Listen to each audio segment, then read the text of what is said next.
Early identification, management and refer of complication, यानी maternal health के regarded क्या क्या अर्ली आइडेंटिफिकेशन किए जाते हैं, क्या क्या मैनेजमेंट किए जाते हैं, और अगर कोई कॉम्प्लिकेशन जनरेट हो जाते हैं तो उनको किस तरीके से रेफ़र किया जाता है वो अपन डिस्कस करेंगे। और उसके अंदर भी बेसिकली आज का जो अपना टॉपिक है वो है PIH, प्रेगनेंसी इंड्यूस्ड हाइपरटेंशन, इसको अपन डिटेल से डिस्कस करेंगे। और बेसिकली आप सबको पता होगा इसके अंदर अलग अलग कंडीशंस रखी जाती हैं, जिसके अंदर बेसिकली 3 कंडीशंस हैं जिसको हम इस सेशन के अंदर पढ़ेंगे। जिसके अंदर फर्स्ट वन जेस्टेशनल हाइपरटेंशन होता है, सेकेंड वन प्री क्लेम्शिया होता है और थर्ड वन ई क्लेम्शिया होता है। तीनों को अपन डिटेल से 1 बाय 1 डिस्कस करेंगे। तीनों के अंदर क्या होता है, हाइपरटेंशन तीनों के अंदर होता है। हाइपरटेंशन कितना बीपी हो जाना कि उसको हाइपरटेंशन में इंक्लूड करेंगे, कितना बीपी हो जाना कि उसको जेस्टेशनल हाइपरटेंशन कहेंगे, कितना बीपी हो जाएगा कि उसको प्री क्लेम्शिया कहेंगे, और कितना बीपी हो जाएगा कि उसको ई क्लेम्शिया कहेंगे। डिटेल से डिस्कस करेंगे 1 बाय 1। बने रहे कंटिन्यू सेशन के साथ। लाइक नहीं किया तो लाइक कर दीजिएगा, शेयर नहीं किया तो शेयर कर दीजिएगा। चैनल पर पहली बार विजिट करें तो चैनल को सब्सक्राइब करके बेल आइकन कॉल पर प्रेस कर दीजिएगा, ताकि आने वाली हर क्लास आप तक पहुंचे और आप उनको देख पाए। चलिए सबसे फर्स्ट वन में आपको नॉर्मल फिनोमेना बताता हूँ, नॉर्मल कंडीशन बताता हूँ। लाइक मान के चलिएगा कोई भी नॉर्मल पर्सन है, आप मान के चलिएगा कोई भी नॉर्मल पर्सन है जिसका बॉडी टेम्परेचर कितना है, मतलब कि उसका वाइटल कितना है वो आपको याद होना चाहिए। तो नॉर्मल पर्सन है, नॉर्मल पर्सन का अपन बीपी बात करेंगे, बीपी की ब्लड प्रेशर की अपन बात करेंगे। तो नॉर्मली जो ब्लड प्रेशर होता है 120/80 mm ऑफ Hg होता है। जनरली ये आप सबको याद होगा क्योंकि as a community health officer आप सब हैं और आप सबको ये नॉर्मल रेंज याद होगी। एक नॉर्मल बीपी कितना होता है, एक नॉर्मल ह्यूमन बीइंग का, नॉर्मल इंडिविजुअल का। तो नॉर्मल पर्सन का जो बीपी होता है, ब्लड प्रेशर, वो कितना होता है 120/80 mm ऑफ Hg, जिसके अंदर जो 120 होता है वो सिस्टोलिक बीपी होता है। 120 यानी 120 होता है जो कि सिस्टोलिक बीपी होता है, जिसको हाइयर लेवल ऑफ बीपी कह सकते हैं, हाइयर लेवल ऑफ बीपी हम कह सकते हैं। और जो 80 है उसको डायस्टोलिक बीपी कहते हैं, उसको डायस्टोलिक बीपी यानी डायस्टोलिक ब्लड प्रेशर कहते हैं, जिसको lower level of blood pressure अपन कह सकते हैं। जिसके अंदर आपने जब भी बीपी मेजर किया होगा तो आपको फर्स्ट साउंड और लास्ट साउंड देखा होगा। फर्स्ट साउंड सुनाई दिया, लास्ट साउंड सुनाई दिया, उसको आप इंडिकेट कर लेते हैं, उसको आप देख लेते हैं और वही आपका बीपी होता है। जनरली आप सबको याद होगा, जनरली आप सबको याद है, ऐसे मैं उम्मीद करता हूं। तो नॉर्मल बीपी कितना होता है 120/80 mm ऑफ Hg, ये नॉर्मल पर्सन का बीपी होता है। लेकिन अगर ये इंक्रीज हो जाता है किसी भी कारण से, किसी भी वजह से, किसी भी फिजियोलॉजिकल चेंजेस की वजह से, किसी भी फिजियोलॉजिकली डिसफंक्शन की वजह से, और ये हो जाता है अप्रोक्सीमेटली 140/90 mm ऑफ Hg या उससे ज़्यादा, ये हो जाता है 140/90 mm ऑफ Hg या उससे ज़्यादा, तो हम कह देते हैं कि ये कंडीशन कौन सी है, हाइपरटेंशन की कंडीशन है, यानी हाई बीपी है। ये कंडीशन कौन सी है, हाई बीपी है। और हाई बीपी को हम कह देते हैं कि ये हाइपरटेंशन की कंडीशन है। क्या है, हाइपरटेंशन की कंडीशन है। तो हाइपरटेंशन की कंडीशन क्या होती है, हाइपरटेंशन जनरली कहते हैं किसको है, जब किसी भी पर्सन का बीपी ब्लड प्रेशर अगर 140 से 90 यानी 140/90 हो जाता है, 140/90 mm ऑफ Hg हो जाता है या उससे ज़्यादा हो जाता है, तो हम कहेंगे कि उस पर्सन का बीपी हाई है और उस पर्सन को हाइपरटेंशन हुआ है, ये अपन जनरली कहेंगे। तो एक जनरल कॉमन बात, कॉमन इंट्रोडक्शन आपके माइंड में सेट हो गया होगा कि एक नॉर्मल रेंज बीपी का कितना होता है। तो नॉर्मल पर्सन का जो बीपी रेंज होता है 120/80 mm ऑफ Hg होता है, जिसके अंदर 120 है जो कि सिस्टोलिक बीपी होता है और 80 है जो कि लोअर बीपी, जिसको डायस्टोलिक बीपी कहते हैं। लेकिन अगर ये बीपी, ये ब्लड प्रेशर रेंज अगर किसी भी कारण से, किसी भी वजह से, किसी भी फिजियोलॉजिकल डिसफंक्शन के कारण से अगर 140/90 mm ऑफ Hg या उससे ज़्यादा हो जाती है तो उसको कहते हैं हाई बीपी और उसी को कहते हैं हाइपरटेंशन। हम कहेंगे कि पर्सन को क्या हुआ है, हाइपरटेंशन हुआ है। तो ये तो रही नॉर्मल बात जो कि आपको समझ में आ गई होगी। अब अपन बात कर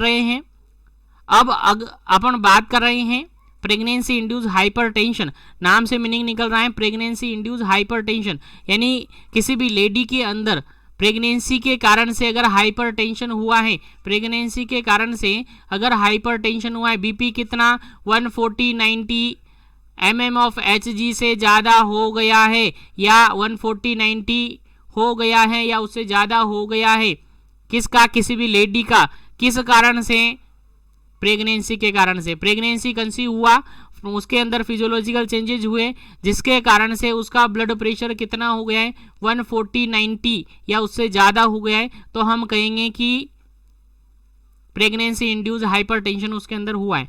हाइपरटेंशन हुआ है किस कारण से हुआ है, प्रेगनेंसी के कारण से हुआ है, इसलिए प्रेगनेंसी इंड्यूस हाइपरटेंशन हम उसको कहेंगे। ठीक है, तो प्रेगनेंसी के कारण से अगर हाइपरटेंशन हो रहा है, बीपी बढ़ रहा है, तो हम जनरली कह देते हैं कि हाइपरटेंशन हुआ है, जिसको हम कहेंगे प्रेगनेंसी इंड्यूस हाइपरटेंशन, PIH हम कहेंगे। अब अलग अलग क्राइटेरिया में, अलग अलग कैटेगरीज में इसको डिवाइडेड किया हुआ है, जिसको अपन डिटेल से आगे डिस्कस करेंगे, लेकिन जनरल इंट्रोडक्शन आपको समझ में आ गया होगा। 2 लाइन यहाँ पर जनरल इंट्रोडक्शन की लिखी हुई है, इनको देख लेते हैं एक बार। तो हाइपरटेंशन किसको कहेंगे, जब बीपी 140/90 mm से ज़्यादा हो जाए, 140/90 mm ऑफ Hg से ज़्यादा हो जाए या 140/90 हो जाए तो उसको अपन हाइपरटेंशन कहेंगे। अब अगर लेडी का, जैसे कि मान के चलेगा एक लेडी है, आपके पास आती है as a community health officer, आप अपनी सीट पर बैठे हुए हैं, लेडी आपके पास आती है, आपने उसका मीजर किया फर्स्ट टाइम, बीपी मीजर किया, वाइटल मीजर किया, फर्स्ट टाइम मीजर किया और उसकी रीडिंग आई आपकी 140/90 समथिंग। अब आप लेडी से कहेंगे थोड़ी देर आप बैठ जाइएगा, आराम कर लीजिएगा, रेस्ट कर लीजिएगा, बेड प्रोवाइड कर देंगे, थोड़ी बहुत देर रेस्ट करने के बाद आप फिर से मीजर करते हैं उसका बीपी, फिर से फ्रीक्वेंटली आप मीजर करते हैं उसका बीपी। अगर बीपी क्या हो गया है, कम हो गया है, डिक्रीज हो गया है, अगर बीपी डिक्रीज हो गया है किधर की तरफ, नॉर्मल की तरफ, तो फिर हम कहेंगे कि आपको परेशान होने की जरूरत नहीं है, आप घर चले जाइए और आपका बीपी है नॉर्मली प्रेगनेंसी कंडीशन के कारण से बढ़ा था, जो ऑटोमेटिकली सेटल डाउन हो गया है। लेकिन ध्यान रहे, जब भी आपको लगे, जब भी आपको चक्कर आए, जब भी आपको वर्टिगो, वोमिटिंग कुछ भी हो, तो आपको तुरंत हेल्थ केयर फैसिलिटीज़ में जाना है और वहाँ पर आपको बीपी चेकअप करवाना है। और उससे कहेंगे कि 1 वीक के अंदर एटलीस्ट 2 बार तो आपको बीपी चेक करवाना ही करवाना है, क्योंकि हो सकता है ये कंप्लेन आपके अंदर बार बार आए और हो सकता है ये आपके अंदर सीवियर भी हो जाए, इसीलिए आपको 1 वीक के अंदर एटलीस्ट 2 बार तो बीपी चेक करवाना ही करवाना है। ये वो कंडीशन है जब फर्स्ट टाइम आपने बीपी लिया और बीपी हाइपरटेंशन आ रहा था, लेकिन कुछ टाइम रेस्ट करने के बाद उसका बीपी नॉर्मल की तरफ बढ़ता है, यानी कम हो जाता है, यानी डिक्रीज हो जाता है, तो आप उसको घर भेज देते हैं और फॉलो केयर की बात कर देते हैं उससे और उससे कह देते हैं।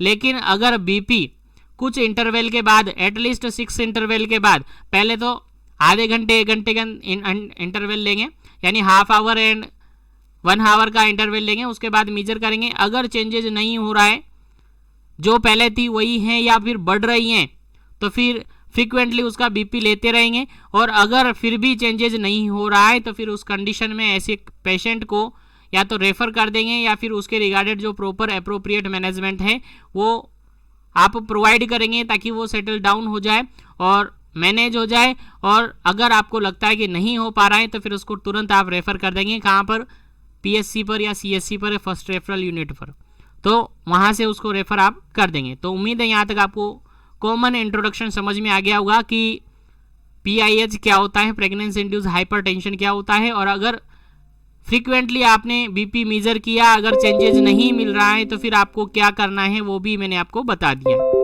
अगर चेंजेस मिल गया तो ठीक है, अगर नहीं मिला तो फिर आपको रेफर करना पड़ेगा। चलिए आगे बढ़ते हैं और कुछ टर्मिनोलॉजी यहाँ पर समझते हैं, फिर इनको डिटेल से अपन आगे बढ़ेंगे। तो यहाँ पर सबसे पहली कंडीशन आती है, सबसे पहली कंडीशन यहाँ पर आती है, that is gestational hypertension.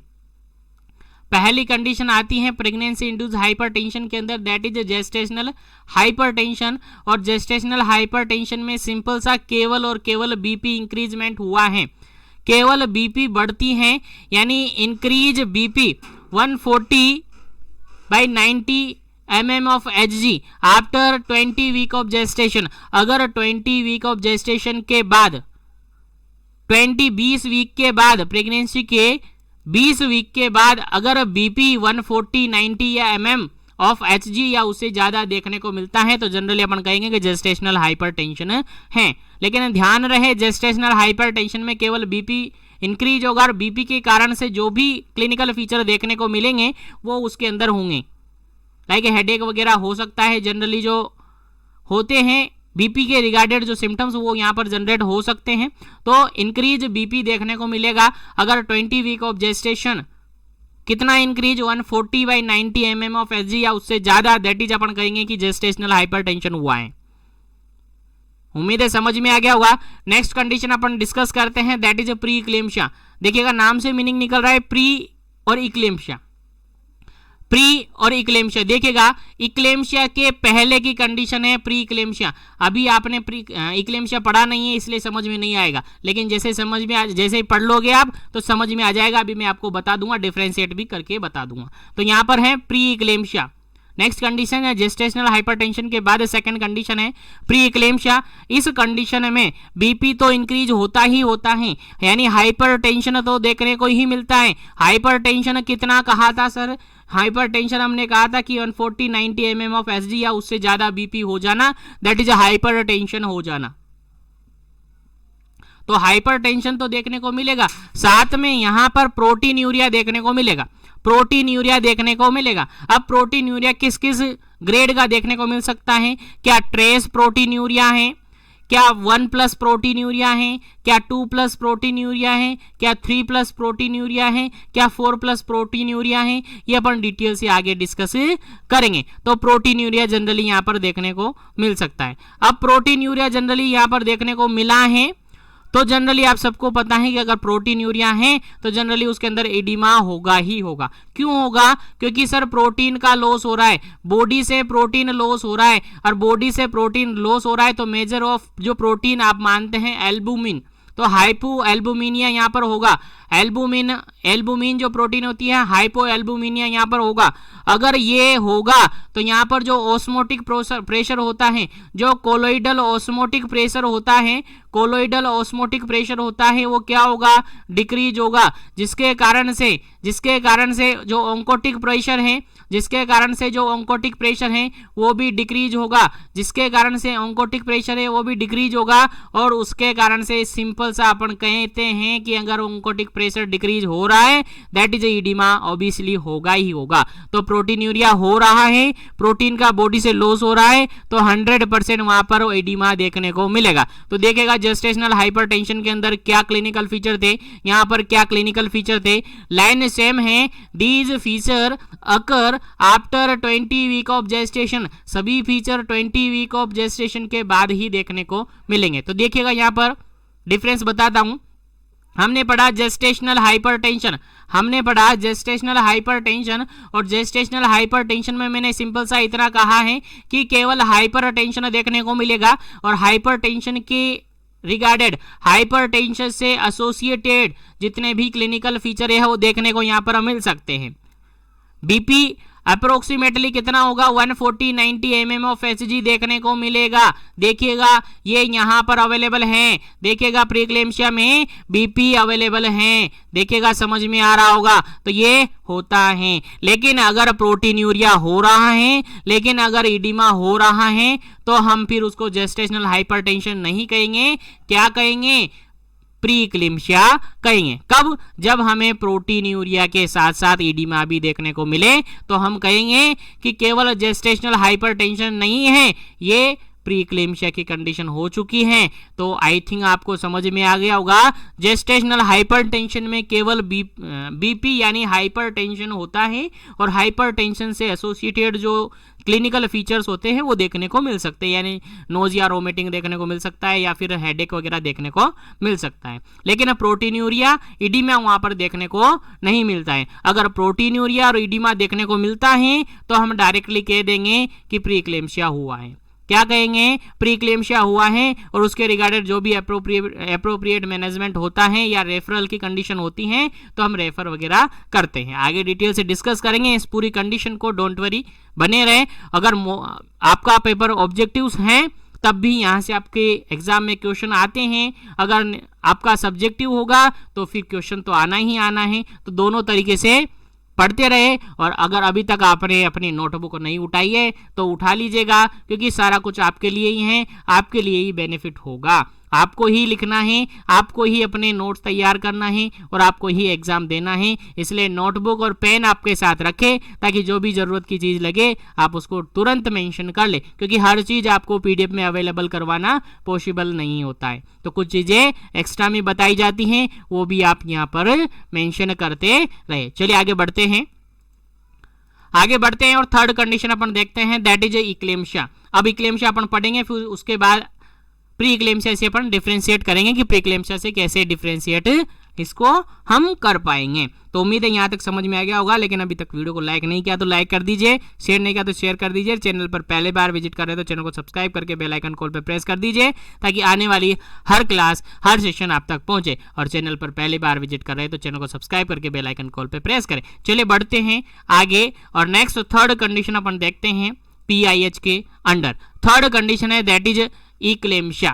Third condition है दैट इज इक्लेम्शिया। तो देखिएगा इक्लेम्शिया को पहले ही मैं यहाँ डिफरेंशिएट करवा देता हूँ आपको। हमने थोड़ी देर पहले सेकंड कंडीशन पढ़ी, जो कि थी इक्लेम्शिया, जो कि क्या थी, प्री इक्लेम्शिया थी। क्या थी, प्री इक्लेम्शिया थी। सर यही थी, बिल्कुल यही थी। सर इसके अंदर क्या क्या हुआ था? सर इसके अंदर पहली कंडीशन हुई थी सर हाइपर टेंशन देखने को मिला था।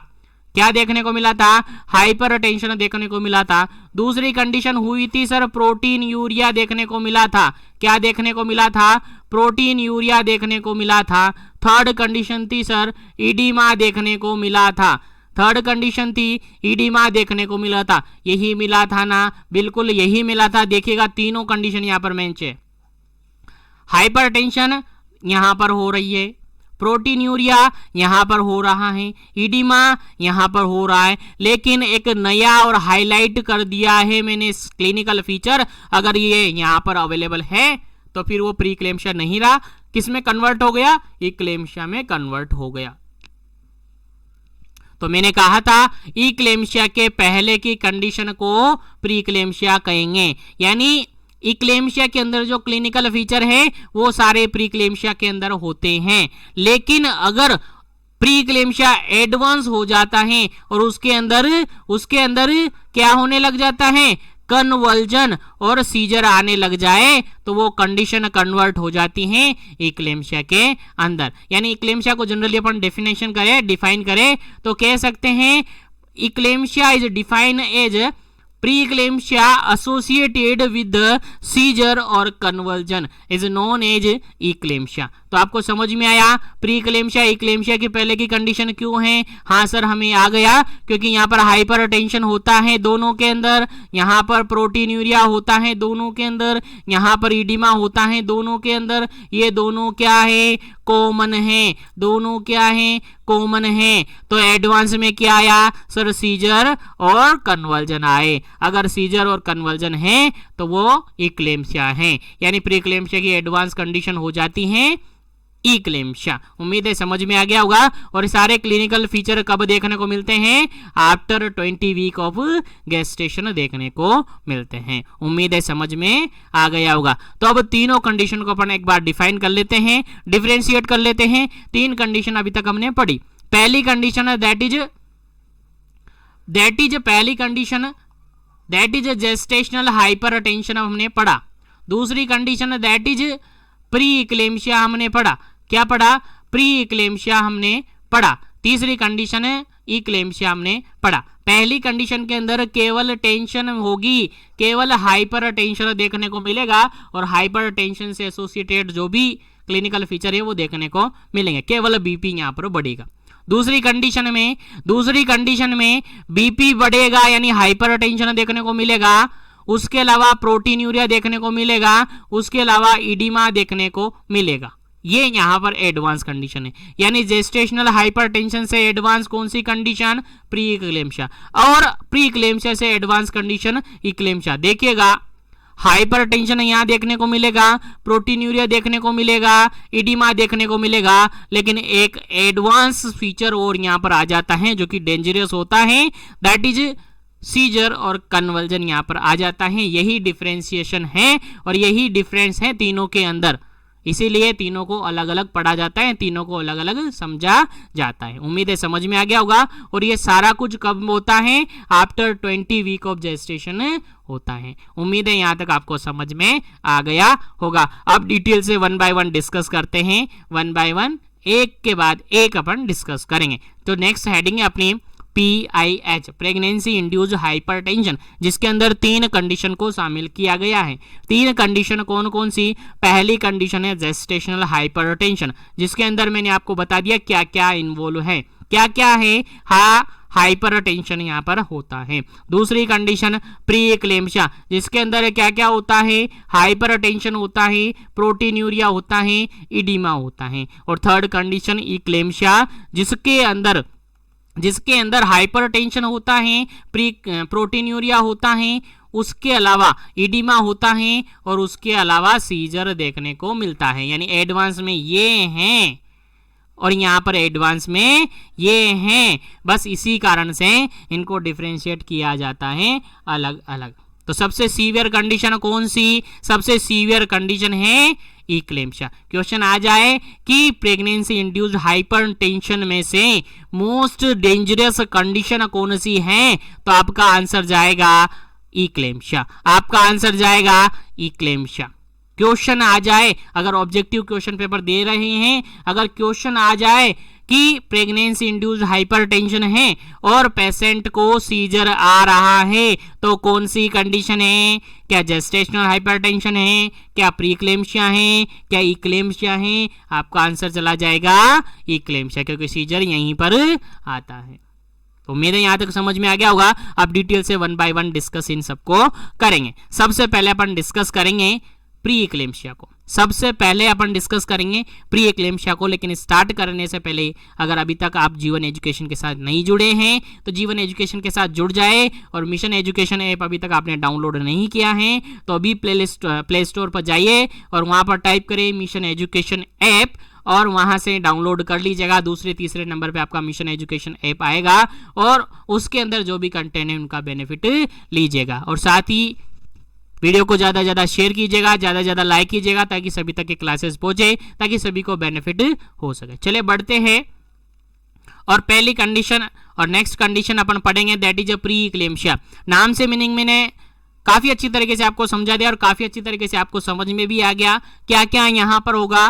प्री एक्लेम्शिया होगा, प्री एक्लेम्शिया होगा मतलब क्या क्या होगा सर, एक बार फिर से बता दे। तो यहाँ पर होगा सर हाइपरटेंशन होगा, क्या होगा?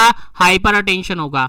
यहाँ पर होगा सर प्रोटीन्यूरिया होगा, क्या होगा? प्रोटीन्यूरिया होगा। सर इडिमा होगा तो इडिमा होगा। ये 3 कंडीशन आपको याद हैं तो आप प्री एक्लेम्शिया पर राजा बन गए हैं। प्री एक्लेम्शिया आपको हमेशा याद रहेगा, चाहे नींद में पूछे, चाहे शाम को पूछे, चाहे दिन में पूछे, कभी भी पूछे आपको प्री एक्लेम्शिया याद है। 3 कंडीशन होती हैं सर, हाइपरटेंशन होता है, प्रोटीन्यूरिया होता है और इडिमा तो ऑब्वियसली होगा ही होगा क्योंकि प्रोटीन्यूरिया हो रहा है। डिटेल से पढ़ते हैं।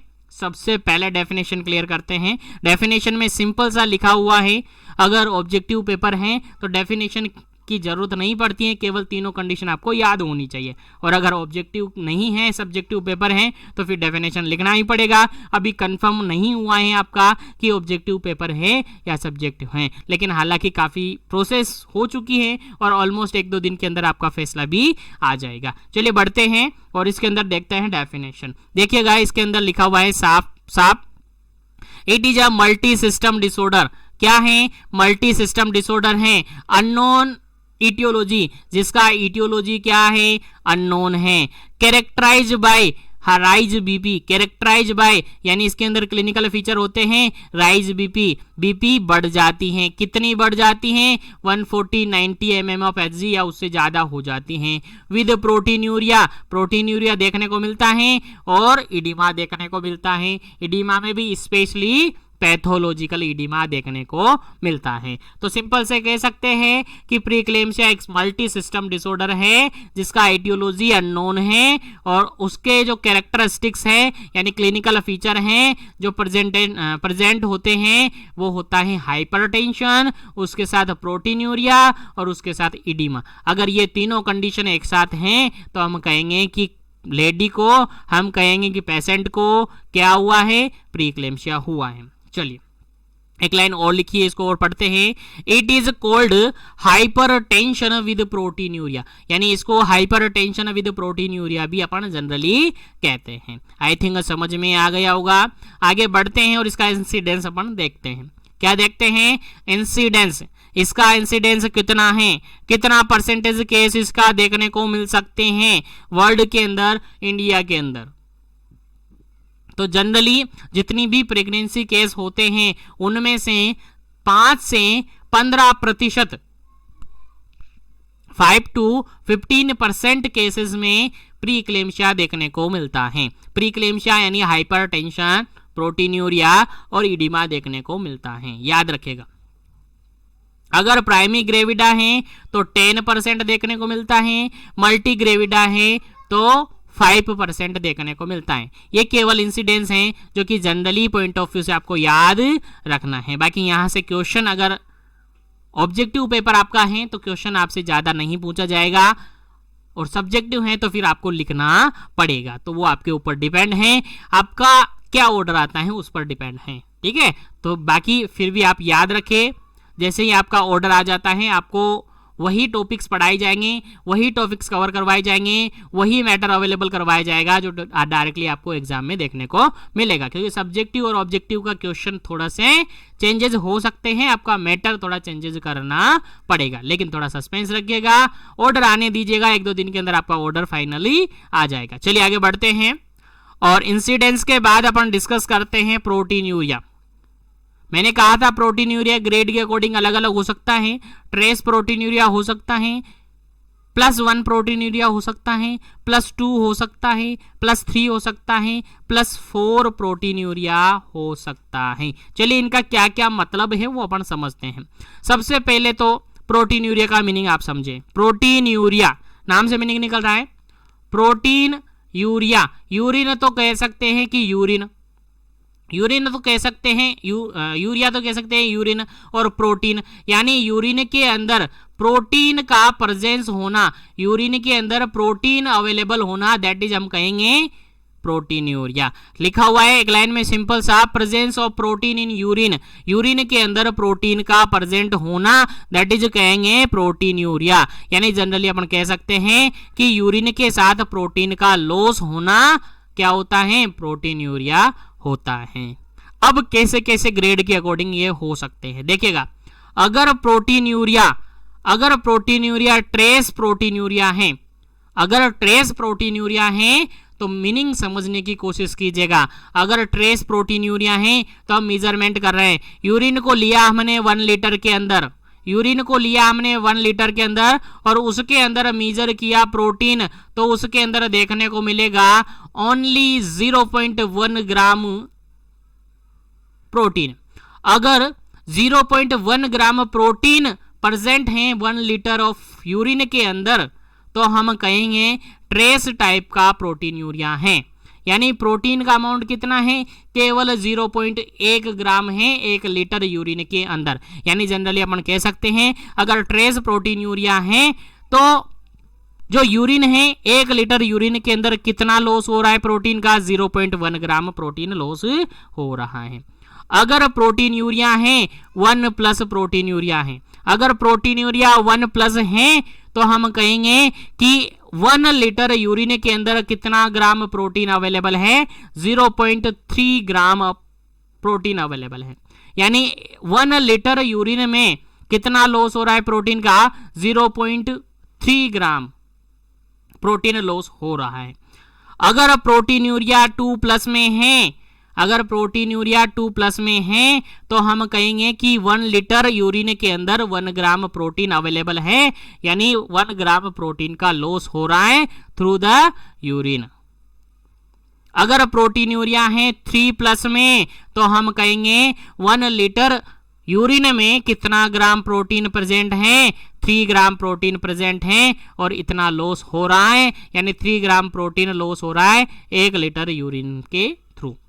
उसके अलावा अगर प्रोटीनूरिया 4+ में है तो हम कहेंगे कि 5 ग्राम या more than 5 gram protein loss हो रही है यूरिन के थ्रू, 1 लीटर यूरिन के थ्रू। तो आई थिंक समझ में आ गया होगा। एक बार फिर से समराइज करवाते हैं। अगर ट्रेस प्रोटीनूरिया है तो नुकसान कितना है, लॉस कितना हो रहा है, 0.1 ग्राम प्रोटीन लॉस हो रहा है 1 लीटर यूरिन के थ्रू।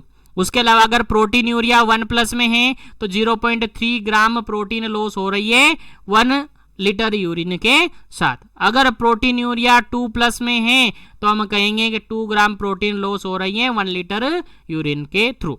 अगर प्रोटीनूरिया 3+ में है तो हम कहेंगे कि 3 ग्राम प्रोटीन लॉस हो रही है 1 लीटर यूरिन के थ्रू। और अगर हम कहे कि अगर हम कहे प्रोटीनूरिया 4+ में है तो हम कहेंगे कि 5 ग्राम और उससे ज्यादा प्रोटीन लॉस हो रही है 1 लीटर यूरिन के थ्रू। तो आई थिंक यहाँ तक आपको समझ में आ गया होगा। अब ये तो आपको समझ में आ गया, यहीं पर मैं आपको बता देता हूं। अगर प्रोटीनूरिया है तो फिर क्या होगा, प्रोटीनूरिया है तो फिर क्या होगा सर, इडिमा होगा। देखिएगा प्रोटीन यूरिया है यानी यूरिन में प्रोटीन है, यानी प्रोटीन क्या हो रही है, लॉस हो रही है। अब प्रोटीन लॉस हो रही है, प्रोटीन का मेजर पोर्शन एल्बुमिन होता है, प्रोटीन का मेजर पोर्शन क्या होता है, एल्बुमिन होता है। एल्बुमिन लॉस हो रही है तो हम जनरली कहेंगे कौन सी कंडीशन है, हाइपो एल्बुमिनिया यहाँ पर देखने को मिल सकता है। क्या, हाइपो एल्बुमिनिया यहाँ पर देखने को मिल सकता है। और ऐसी कंडीशन है तो यहाँ पर जो कोलोइडल ऑस्मोटिक प्रेशर है, कौन सा प्रेशर, कोलोइडल ऑस्मोटिक प्रेशर है वो डिक्रीज होगा। और ये डिक्रीज होगा तो यहाँ पर जो ऑन्कोटिक प्रेशर है किडनीज के अंदर, जो ऑन्कोटिक प्रेशर है वो भी डिक्रीज होगा। और ऑन्कोटिक प्रेशर डिक्रीज हो रहा है तो हम कहेंगे इडिमा देखने को मिलेगा। तो अब कहिए कि इडिमा देखने को क्यों मिला, सर इडिमा देखने को इसलिए मिला क्योंकि प्रोटीन का लॉस हो रहा है बॉडी से, और प्रोटीन का बॉडी से लॉस होगा तो वहां पर ऑस्मोटिक प्रेशर और ऑन्कोटिक प्रेशर डिक्रीज होगा, और ऑन्कोटिक प्रेशर डिक्रीज होगा तो बॉडी में इडिमा तो देखने को ही मिलेगा। तो इडिमा देखने को यहाँ पर मिलता है। किस लिए मिला, समझ आ गया, प्रोटीनूरिया हो रहा है इसलिए इडिमा तो होना ही होना है। तो आपको यहाँ तक की सारी कंडीशन जो भी अभी तक मैंने बताया वो आपको अच्छी तरीके से समझ में आ गया होगा, दिमाग में घुस गया होगा। चलिए आगे बढ़ते हैं। उम्मीद है यहाँ तक क्लियरली समझ में आ गया होगा। और वीडियो अच्छी लग रही है तो लाइक और शेयर जरूर कीजिएगा ताकि सभी तक पहुँचे, सभी को बेनिफिट हो, ताकि सभी अच्छी तरीके से अपने एग्जाम की प्रिपरेशन करें। चलिए आगे बढ़ते हैं और नेक्स्ट अपन डिस्कस करते हैं type of pre eclampsia. Pre eclampsia के टाइप अपन डिस्कस करेंगे, जो कि सीवियरिटी के अकॉर्डिंग केवल 2 टाइप अपन डिस्कस करेंगे, जिसके अंदर एक टाइप है that is a mild pre eclampsia, दूसरा टाइप है that is a severe pre eclampsia. Mild pre eclampsia नाम से मीनिंग निकल रहा है यहाँ पर। माइल्ड प्री एक्लेम्शिया मतलब कि सीवियर नहीं है, केवल माइल्ड टाइप का प्री एक्लेम्शिया यानी लेस सीवियर टाइप का प्री एक्लेम्शिया है। देखिएगा इस कंडीशन में क्या होगा, जो बीपी है, इस कंडीशन में जो बीपी है वो कितनी होगी, इस कंडीशन में जो बीपी है वो हो जाती है 140/90 mm ऑफ HG से लेकर कितना 160/10 तक समथिंग ये होती है। यानी बीपी यहां पर देखने को मिलेगी 140/90 mm ऑफ HG से तो ज्यादा, लेकिन 160/110 से कम देखने को मिलेगी। यानी जनरली जो बीपी देखने को मिलेगी कितनी 140/90 mm ऑफ HG से तो ज्यादा देखने को मिलेगी, लेकिन 160/110 से कम देखने को मिलेगी। ये लाइन आपको याद रखना है, आपको हमेशा याद रहेगा माइल्ड टाइप का प्री एक्लेम्शिया। उसके अलावा प्रोटीनूरिया की अगर अपन बात करें तो यहाँ पर प्रोटीनूरिया +1 और +2 कैटेगरी का देखने को मिलेगा, +1 और +2 ग्रेड का देखने को मिलेगा। सर +1 से मतलब क्या था, हम तो भूल गए, लेकिन आपको भूलना नहीं है। प्रोटीनूरिया +1 से मतलब है प्रोटीन का लॉस हो रहा है 0.3 ग्राम पर लीटर यूरिन के साथ, यानी 1 लीटर यूरिन में कितना ग्राम लॉस हो रहा है? 0.3 ग्राम लॉस हो रहा है। और +2 का मतलब था कि 1 ग्राम प्रोटीन लॉस हो रहा है 1 लीटर यूरिन के साथ। तो आपको याद रखना है यहां पर किस ग्रेड का प्रोटीन यूरिया देखने को मिलेगा? +1 और +2 ग्रेड का यहाँ पर प्रोटीन यूरिया देखने को मिलेगा। उम्मीद है समझ में आ गया। और आप सबको पता है अगर प्रोटीन यूरिया है तो फिर क्या है? इडिमा है। तो इडिमा यहाँ पर प्रेजेंट है, इडिमा यहाँ पर क्या है? प्रेजेंट है। और ऐसी कंडीशन में नीड मिलेगी, हमें जरूरत होगी हाइपरटेंसिव मेडिकेशन की। हाइपरटेंसिव मेडिकेशन अवेलेबल करवानी पड़ेगी। अब कौन कौन सी करवानी पड़ेगी वो अपन आगे डिस्कस करेंगे। केवल आपको याद रखना है कि माइल्ड टाइप में हाइपरटेंसिव यानी एंटी हाइपरटेंसिव मेडिकेशन की जरूरत पड़ेगी। उम्मीद है समझ में आ गया होगा माइल्ड टाइप का प्री एक्लेम्शिया क्या है। उम्मीद है यहां तक आपको समझ में आ गया होगा। आगे बढ़ते हैं और आगे डिस्कस करते हैं सेकेंड टाइप का pre eclampsia, that is severe pre eclampsia. और सीवियर प्री एक्लेम्शिया है दैट हम कहेंगे सीवियर प्री एक्लेम्शिया है मतलब सीवियरिटी ज्यादा है, खतरनाक ज्यादा है, डेंजरस यहां पर होगा। तो यहां पर जो बीपी होगी काफी ज्यादा होगी, काफी ज्यादा मतलब 160-110 से ज्यादा बीपी देखने को मिलेगी। कितना? 160/110 mm ऑफ Hg से भी ज्यादा यहां पर बीपी देखने को मिलेगी। अगर ऐसी कंडीशन है तो हम कहेंगे कि सीवियर टाइप का प्री एक्लेम्शिया है। और ऐसी कंडीशन है तो काफी सारे अलग अलग क्लिनिकल फीचर यहां पर देखने को मिलेंगे। उसके अलावा प्रोटीन यूरिया देखने को मिलेगा +3 और +4 डिग्री का। सर +3 और +4 डिग्री क्या? सर हमने अभी थोड़ी देर पहले बताया, आपको याद रखना चाहिए। +3 मतलब होता है 3 ग्राम यानी 3 ग्राम पर लीटर के हिसाब से यूरिन के अंदर प्रोटीन लॉस होगा। यानी 1 लीटर में कितना protein loss? 3 gram protein loss. अगर 4 डिग्री का है, 4+ का है, तो हमने कहा था कि 5 ग्राम और 5 ग्राम से ज्यादा अगर लॉस हो रहा है 1 लीटर यूरिन में, दैट इज 4 डिग्री का आपका प्रोटीन यूरिया होगा। याद रखना है, भूलना नहीं है। चलिए, अगर प्रोटीन यूरिया है तो इडिमा तो ऑब्वियसली होगा ही होगा, इडिमा तो ऑब्वियसली होगा ही होगा। उसी के साथ एपिगेस्ट्रिक पेन यहाँ पर हो सकता है क्योंकि सीवियर कंडीशन है। अगर हाइपरटेंशन ज्यादा है तो बीपी के साथ साथ हेडेक देखने को मिलेगा, वर्टिगो देखने को मिलेगा, वर्टिगो देखने को मिलेगा, उसके साथ हेडेक देखने को मिलेगा, एपिगेस्ट्रिक पेन देखने को मिलेगा, उसी के साथ विजुअल डिस्टरबेंस भी देखने को मिल सकता है। उसको विजन में भी प्रॉब्लम आ सकती है। हाइपरटेंशन का क्लिनिकल फीचर माना जाता है, याद रखिएगा, भूलना नहीं है। अगर ज्यादा सीवियर हाइपरटेंशन है तो हेडेक तो जनरली होता ही है, एपिगेस्ट्रिक पेन भी होता है, विजुअल डिस्टरबेंस भी होता है। याद रखिएगा, जो जनरल फीचर हैं उनको भी आपको याद रखना है, भूलना नहीं है। उम्मीद है यहां तक भी आपको समझ में आ गया होगा। तो अभी तक जो भी पढ़ा है आपको कंप्लीटली समझ में आया होगा कि प्री एक्लेम्शिया के रिगार्डेड जो भी टॉपिक हमने कवर किए हैं आपके माइंड में सेट हो गए होंगे। चलिए आगे बढ़ते हैं और नेक्स्ट डिस्कस करते हैं अपन aetiology of pre eclampsia. Pre eclampsia के कारण अपन देखते हैं, प्री एक्लेम्शिया के क्या क्या कारण हो सकते हैं। तो बेसिकली मैंने कहा है, डेफिनेशन में ही क्लियर किया हम लोगों ने, डेफिनेशन में हमने अच्छी तरीके से पढ़ लिया है कि इसके कारण क्या क्या हो सकते हैं। तो हमने कहा है कि बेसिकली इसका जो एग्जैक्ट कोज है अननोन है, ऐसा हमने कहा है, आप सबको पता होगा। हमने कहा है कि एग्जैक्ट कोज अननोन है, यानी ये इडियोपैथिक है। उसके अलावा कुछ रिस्क फैक्टर माने गए हैं जिसके कारण से प्री एक्लेम्शिया हो सकता है।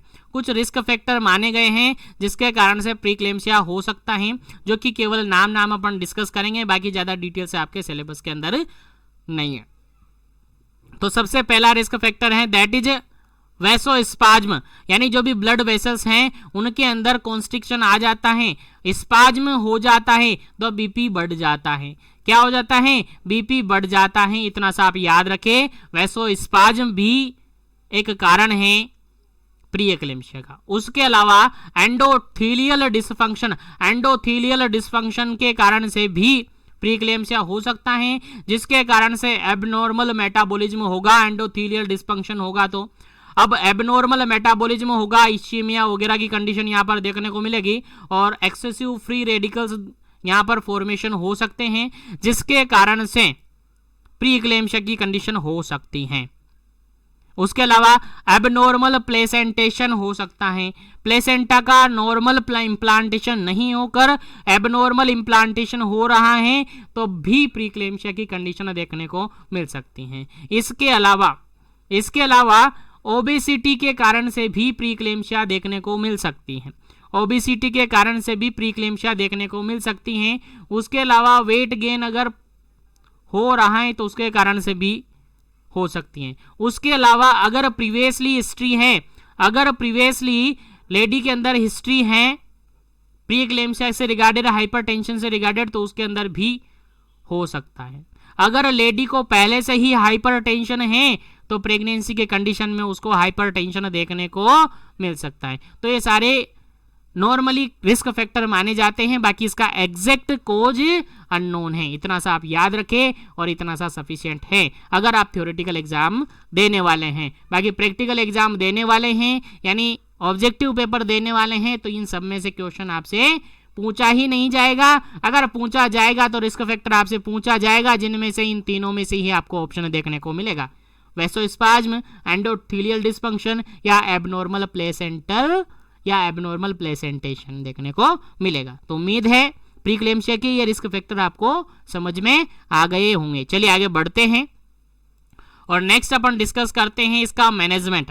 नेक्स्ट अपन डिस्कस करते हैं मैनेजमेंट किसका, प्री एक्लेम्शिया का।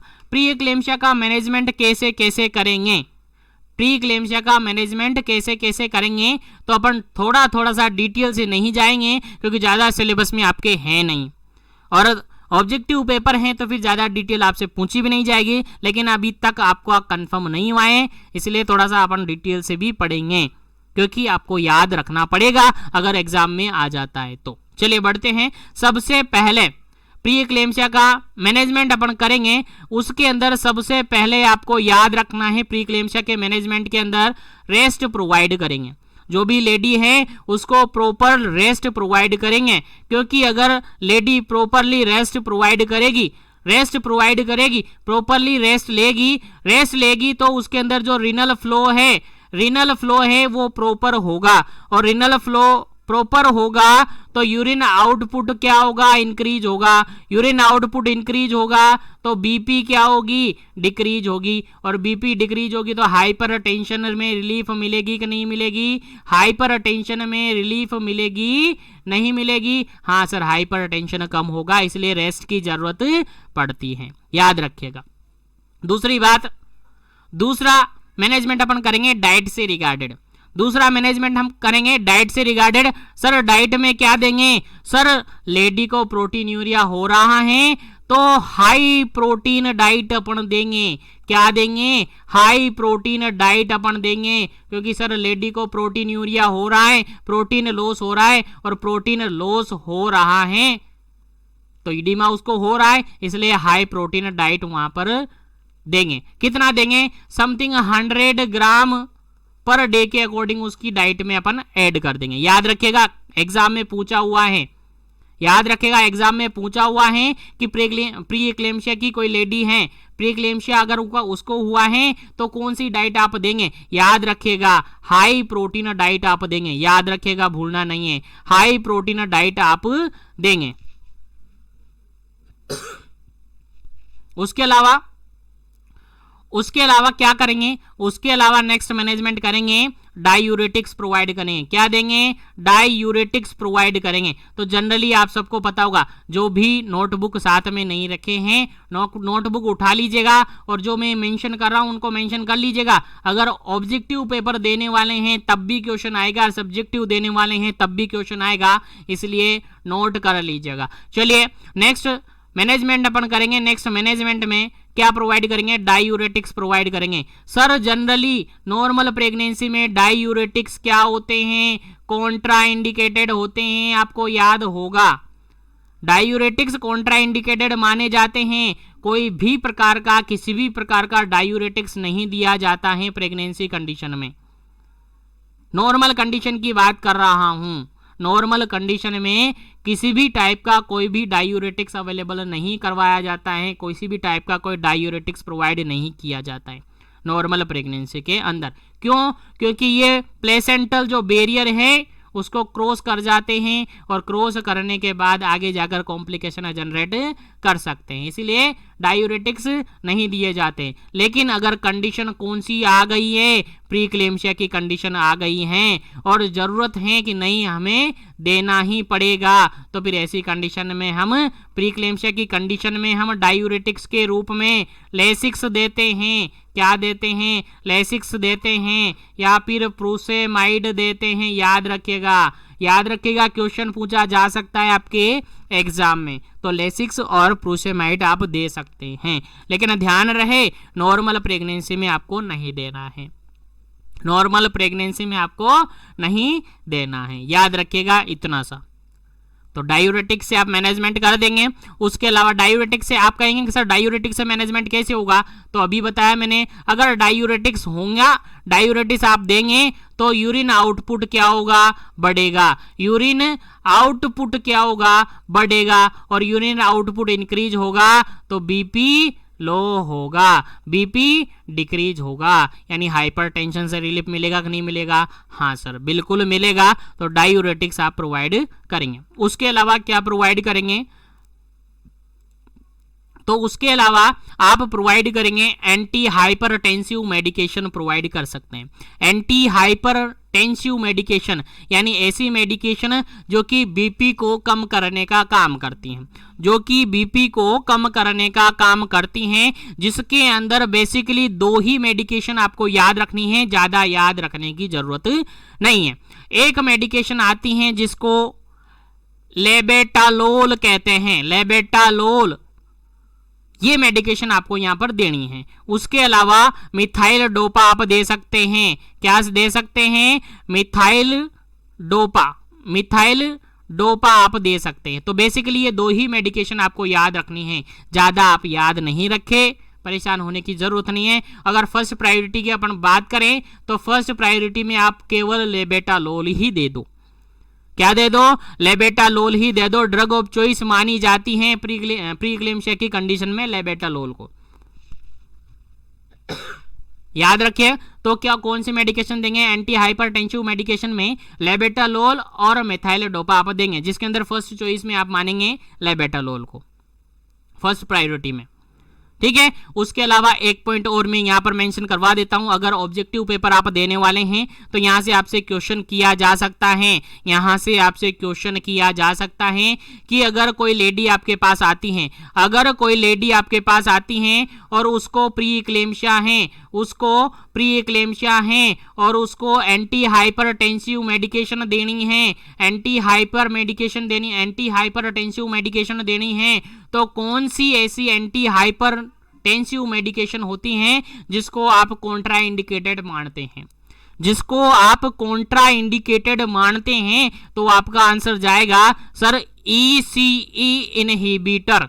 ECE इनहिबिटर जो ड्रग्स आती हैं उनको कॉन्ट्राइंडिकेटेड माना जाता है प्री एक्लेम्शिया की कंडीशन में, याद रखिएगा।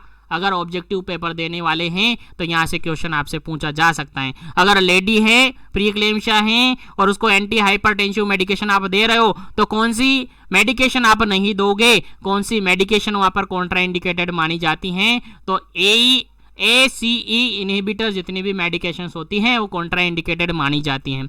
और एंटी हाइपरटेंसिव मेडिकेशन में फर्स्ट चॉइस में आप लेबेटालोल देंगे, उसके बाद मिथाइल डोपा आप वहां पर दे सकते हैं। तो उम्मीद है इतनी सी मेडिकेशन आप वहां पर देंगे, क्योंकि इतनी सी ही आपके पास अवेलेबल होगी। एक हेल्थ एंड वेलनेस सेंटर पर ज़्यादा अवेलेबिलिटी नहीं होती है, और अगर ये भी अवेलेबल नहीं है तो फिर आपका सीधा सा काम बनता है आप पेशेंट को ज़्यादा स्टे ना करवाए और रेफर बना दे, और रेफर कर दिया आप या तो CSC पर या फिर PSC पर, कहीं पर भी रेफर आप कर सकते हैं। आपको ज़्यादा परेशान होने की ज़रूरत नहीं है, आपके पास ज़्यादा लोड लेने की ज़रूरत नहीं है।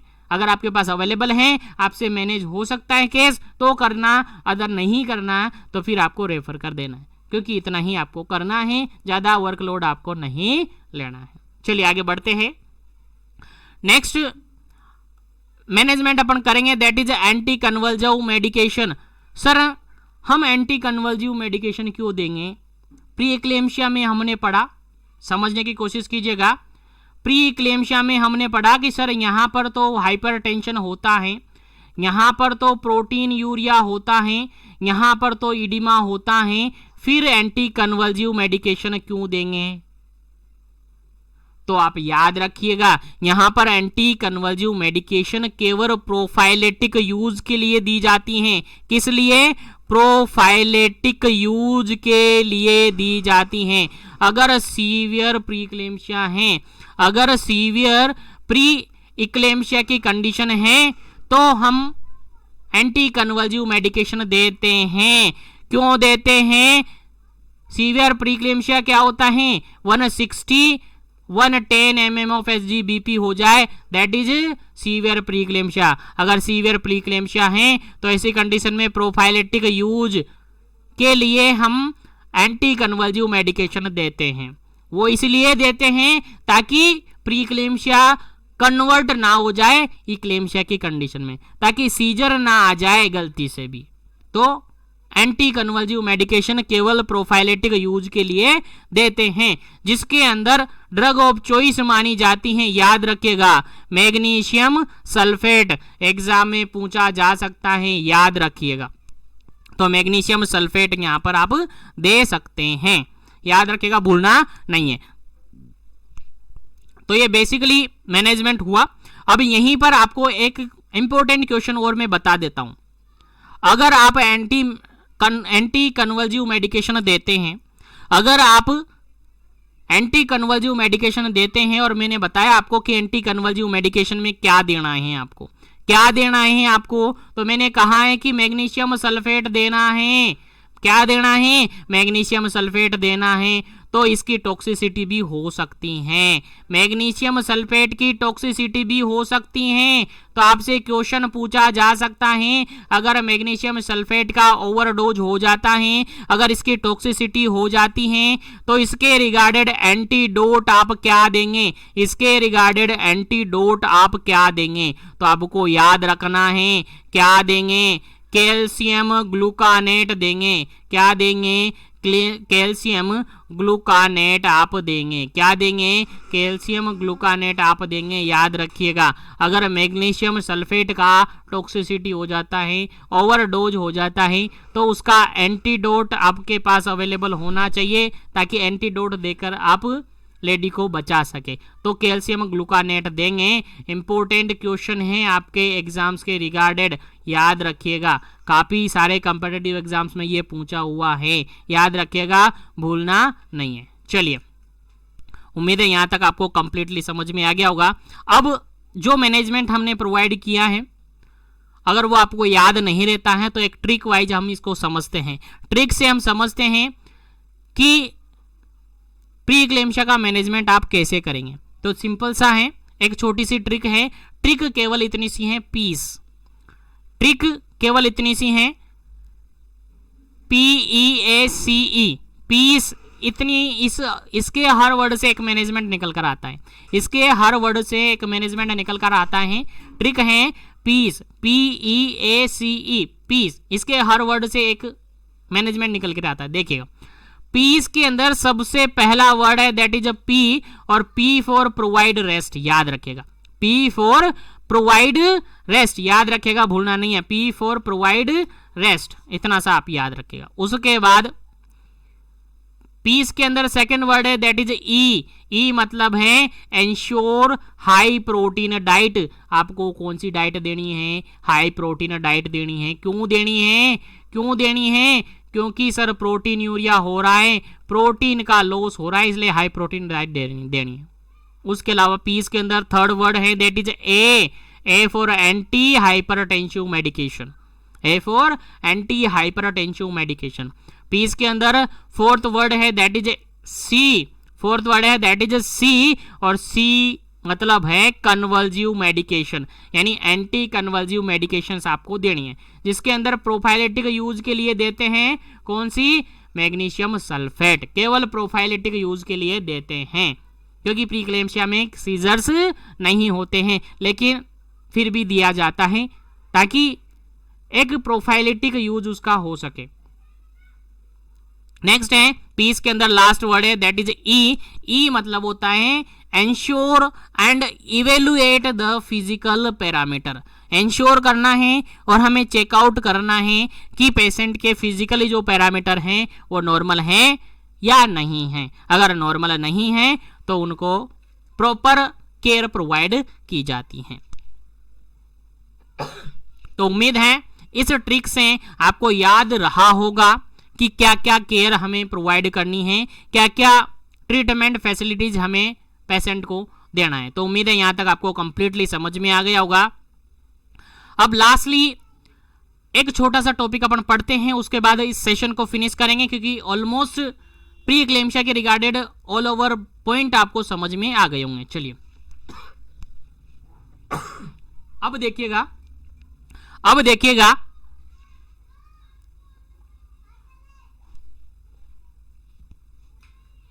अगर पीआईएच की कंडीशन है, पीआईएच क्या याद होगा ही नहीं, अभी काफी सारों को तो यही याद नहीं होगा पीआईएच क्या। हम पढ़ रहे हैं पीआईएच मतलब प्रेगनेंसी इंड्यूस्ड हाइपरटेंशन। देखिएगा, समझने की कोशिश कीजिएगा। अगर पीआईएच वाला पेशेंट आपके पास आता है, आप अपनी सीट पर बैठे हैं हेल्थ एंड वेलनेस सेंटर पर, प्रेगनेंसी इंड्यूस्ड हाइपरटेंशन वाला पेशेंट आपके पास आता है, तो तुरंत आपको क्या करना पड़ेगा, तुरंत हॉस्पिटलाइजेशन करना पड़ेगा। तो हॉस्पिटलाइजेशन कैसे करेंगे, क्या क्या करेंगे, क्या क्या केयर आप प्रोवाइड करेंगे, वो आप चेक करेंगे।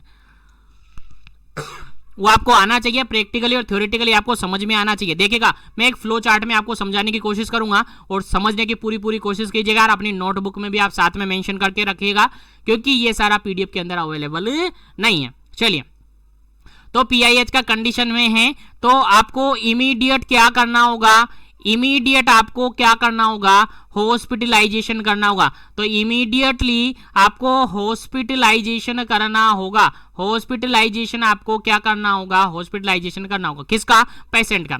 और इसी के साथ आपको क्या करना होगा, जस्ट अ मिनट, इसी के साथ आपको पेशेंट को सबसे पहला काम है रेस्ट प्रोवाइड करना। पहला काम है रेस्ट प्रोवाइड करना। दूसरा काम है आपका कि बीपी कंट्रोल नहीं है, बीपी कंट्रोल नहीं है तो डाईयूरेटिक्स आप प्रोवाइड कर देंगे। क्या कर देंगे, डाईयूरेटिक्स आप प्रोवाइड कर देंगे। उसके अलावा बीपी आप चेक कर ही रहे हैं, बीपी तो आपको चेक करना ही करना है, क्योंकि आपको पता है प्री एक्लेम्शिया क्या होता है। उसके अलावा आप सीबीसी यानी प्लेटलेट काउंट भी चेक करवा लेंगे तुरंत। उसके अलावा आप ऑप्थेल्मिक एग्जामिनेशन करवाएंगे आई से रिगार्डेड, क्योंकि सीवियर प्रीक्लेम्शिया के कंडीशन में ऑप्थेल्मिक एग्जामिनेशन जरूरी है, क्योंकि विजन डिस्टरबेंस हो सकता है, तो ऑप्थेल्मिक एग्जामिनेशन आप करवाएंगे। उसके अलावा लास्ट और फिफ्थ आप एंटी हाइपरटेंसिव मेडिकेशन देंगे। एंटी हाइपरटेंसिव मेडिकेशन आप पेशेंट को प्रोवाइड करेंगे। तो क्या क्या करेंगे, सबसे पहला काम है आप रेस्ट प्रोवाइड करेंगे। दूसरा काम है आप बीपी मेजर करेंगे। तीसरा काम है डायूरेटिक्स प्रोवाइड करेंगे। चौथा काम है प्लेटलेट्स काउंट चेक करवाएंगे। पांचवा काम है ऑप्थेल्मिक एग्जामिनेशन करवाएंगे। और फाइनली काम है एंटी हाइपरटेंसिव मेडिकेशन आप प्रोवाइड करवाएंगे।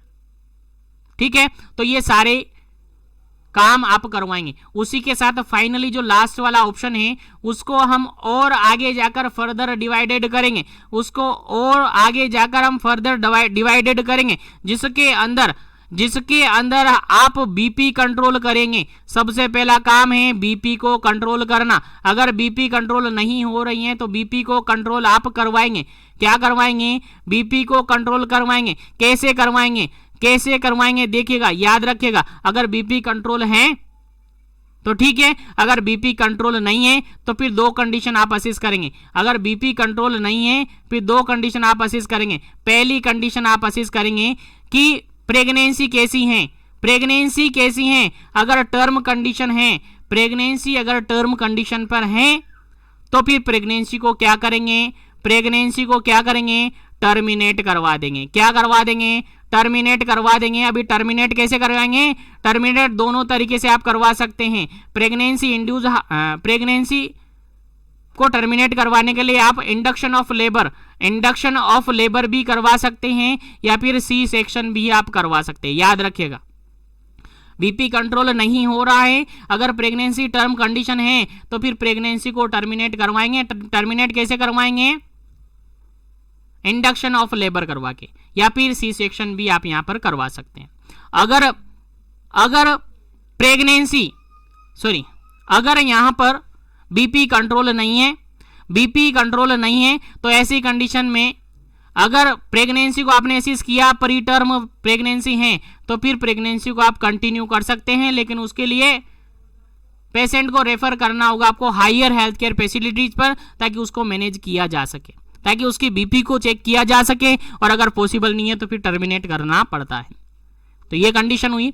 अगर बीपी यहां पर क्या है, बीपी कंट्रोल में है, अगर बीपी कंटिन्यूअसली बढ़ रही है, बीपी कंटिन्यूअसली परसिस्टेंट रह रही हैं, बीपी कंटिन्यूअसली परसिस्टेंटली रह रही हैं, इंक्रीज हो रही हैं बीपी कंटिन्यूअसली, तो फिर ऐसी कंडीशन में एंटी हाइपरटेंसिव मेडिकेशन आप देते हैं, एंटी हाइपरटेंसिव मेडिकेशन देते हैं, एंटी कन्वल्सिव मेडिकेशन देते हैं। क्या देते हैं? एंटी कन्वल्सिव मेडिकेशन प्रोवाइड करते हैं प्रोफाइलेटिक यूज के लिए। और अगर कोई भी प्रॉब्लम, कोई भी चेंजेस नहीं आ रहा है, नो इम्प्रूवमेंट है, that directly terminate the pregnancy, pregnancy को क्या कर देंगे? टर्मिनेट कर देंगे, डायरेक्टली टर्मिनेट द प्रेगनेंसी। तो यहीं पर इस प्रेगनेंसी को टर्मिनेट कर देंगे। तो देखिए, एक बार फिर से मैं रिपीट करता हूं, आपको समझने की कोशिश कीजिएगा, ज्यादा कुछ इसके अंदर है नहीं। तो सबसे पहला काम है आपका रेस्ट प्रोवाइड करना है, उसके बाद डायूरेटिक्स देना है, बीपी चेक करना है, प्लेटलेट काउंट चेक करना है, एंटी हाइपर मेडिकेशन देना है, ऑप्थेल्मिक एग्जामिनेशन करना है। उसके बाद अगर बीपी कंट्रोल है, अगर टर्म कंडीशन है तो टर्मिनेशन करवा देंगे, अगर प्री टर्म कंडीशन है तो प्रेगनेंसी को कंटिन्यू रखेंगे। लेकिन अगर बीपी परसिस्टेंटली बढ़ रही है, चेंजेज हो रही हैं, तो फिर ऐसी कंडीशन में एंटी कन्वल्सिव मेडिकेशन देंगे प्रोफाइलेटिक यूज के लिए, और टर्मिनेट कर देंगे प्रेगनेंसी को। तो इतना सा आपको याद रखना है। उसके बाद फाइनली और लास्ट टॉपिक है follow up and refer. Follow up और रेफर, अगर देखिएगा केस मैनेज हो गया है, अगर कंडीशन मैनेज हो गई है, तो फिर लेडी को कहेंगे, एडवाइज करेंगे, advise to women come for checkup, BP के चेकअप के लिए एटलीस्ट 1 वीक के अंदर 2 टाइम तो आना ही आना है। 1 टाइम 2 टाइम, यानी कि ट्वाइस अ वीक रिपीटेडली और फ्रीक्वेंटली आपको चेकअप के लिए आना पड़ेगा। 1 वीक के अंदर कम से कम 2 बार तो आपको चेकअप करवाना ही पड़ेगा। अगर कोई भी कंडीशन आपको लगती है, चक्कर वगैरह आते हैं, वोमिटिंग होती है, नोजिया होता है, हेडेक होता है, किसी भी कंडीशन को लेकर आपको लगता है कि नहीं मेरा बीपी अल्टर हो रहा है, तो फिर आपको तुरंत चेकअप के लिए आना पड़ेगा। ऐसे एडवाइज आप पेशेंट को दे देंगे। और अगर कंडीशन फेवरेबल नहीं है, कंडीशन में कोई इंप्रूवमेंट नहीं है, तो फिर डायरेक्टली आप रेफर बनाएंगे पेशेंट का, और उससे कहेंगे कि आप तुरंत रेफर हो जाइएगा पीएससी या फिर फर्स्ट रेफरल यूनिट यानी सीएससी के पास आप चले जाइए, और वहां पर आपका प्रॉपरली मैनेजमेंट करवाइए।